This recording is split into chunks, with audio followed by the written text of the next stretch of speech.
It was always at night, like a werewolf, that I would take the thing out for an honest run down the coast. The Edge. There is no honest way to explain it, because the only people who really know where it is are the ones who have gone over. He was a reporter with a wild imagination. He was not afraid to express himself in sometimes shocking ways. I'm not at all embarrassed at the use of the word freak. Fear and Loathing in Las Vegas. It starts off like a rocket. That was mad genius. Ralph, when he first met Hunter, he'd never done any drugs. He loses it. Hunter always had to have a running crisis. Come over, I'm gonna kill somebody. Hunter saw guns as one of the great things in life. He liked the noise and the violence and the destruction.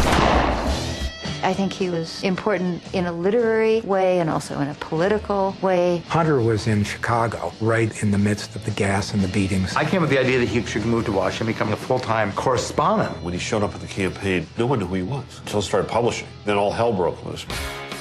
Some people will say that words like scum and rotten are wrong for objective journalism, which is true, but they miss the point. He described me as a half-crazed Davy Crockett running around the parapets of Nixon's Alamo. I desperately wanted to put an end to that senseless war. I'm sick and tired of old men dreaming up wars for young men to die in.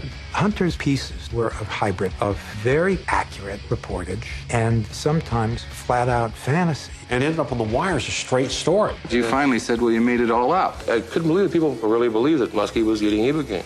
I never said he was. I said there was a rumor in Milwaukee that he was, which was true, and I started the rumor in Milwaukee. I think he captured certain truths about human perversity.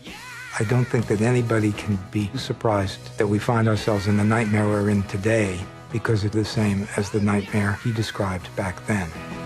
He could wield a pretty effective sword against what's going on right now. He had this purity of vision. Will the real Hunter Thompson please stand up?